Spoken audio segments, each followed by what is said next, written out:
And so, step one of this is how to finesse music theory, right?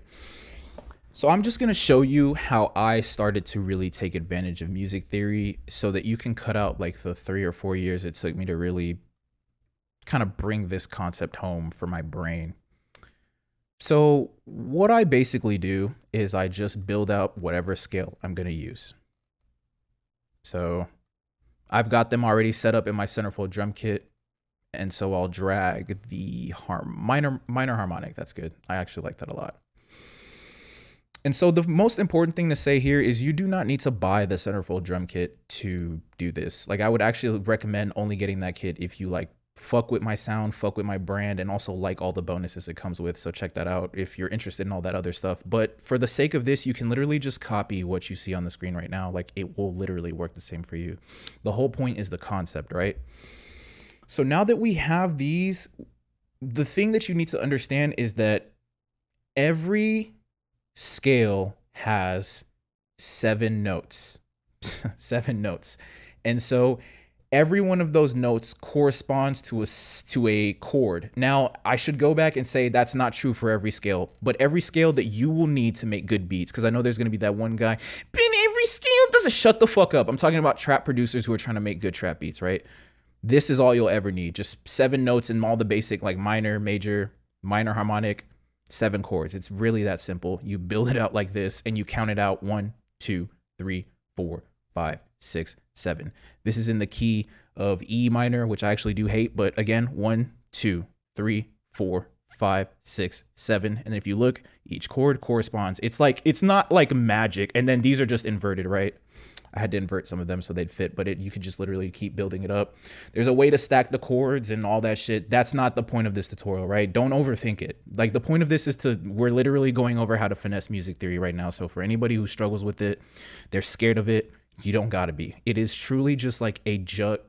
I hate to use that, but you can really jug music theory, right? If they already told you the formula, if Pythagoras already made you the formula, why would you go try to figure it out again, right? I fuck with Pythagoras for figuring it out for me, so I'm gonna use it, bro. So that being said, like, that's literally like step one, is just like, how do you finesse music theory to actually start a good melody? That being said, you just take the chords that you like and then you start to put together a melody. So let's just talk through that. And I'll go ahead and open Sakura so we can get started, and I will find a piano in here that I like. That's wavy. Okay, cool. So the first thing I'm gonna do is open a sampler. The first thing I'm going to do is open a sampler because I want to copy over that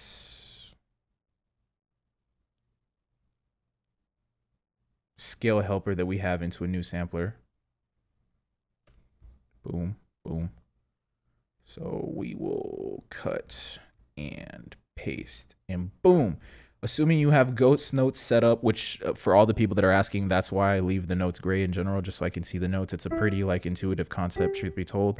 So a really good chord to just start with is just the 1 chord. It's a minor chord. It's the first chord. It's on the root note. Just don't really overthink it. Don't really try to theorize why I just said that. Just literally fucking do it. All right. Like that concept alone of just fucking doing it will take you very far as a producer. If you're the kind of person that just questions shit like for no reason, it's going to be tough for you. I'm not going to lie. Those kind of people get left behind very quickly. So I literally just put together a 1 chord and a 7 chord. So let's see. It's like Legos. Let's just see. Okay, that's cool. That's actually really cool. But maybe I don't want them to be that fast. And for, I think the melody I'm going to make, it'll be like a little faster, like maybe 150. 7's cool. 7's cool.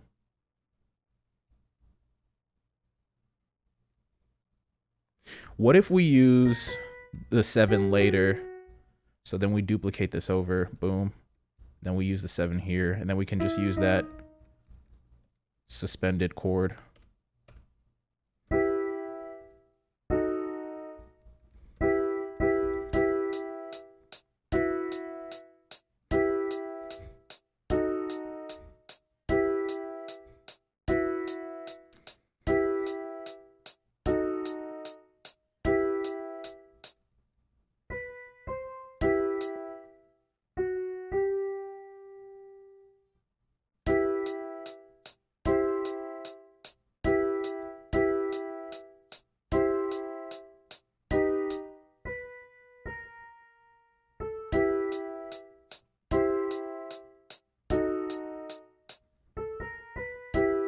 Oh, that's hard. So what chords did we end up using? This is a 6. This is a 1. This is a 6.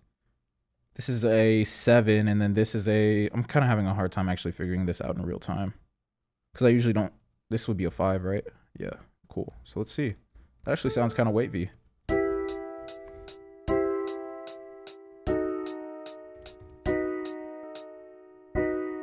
Okay, hey, look, and there was like no method to that. I promise you, I'm not doing this shit on the keyboard back there or anything like that. I'm not really practicing it. It's like I just understand the concept well compared to someone who did not understand how I did that. And the only way that I got to the point where I'm able to work through it until I find something that I know is sounding competent is just through sheer practice. Like a lot of it did turn out bad at first because I didn't start off good. Nobody starts off good at anything. Babies are not born swole. They have to like grow up, learn to lift, and then choose to get swole through like working out and good diet and good sleep. So Rome is not built in a day, right? But Rome, it was probably built by someone who had a vision for Rome. And I'm gonna imagine that he probably died before that hoe was, you know, completed. I would imagine that's probably what happened. But the whole point is that if you're willing to stick with it, like it's a very worthwhile endeavor, and that applies to basically everything in life. So yeah.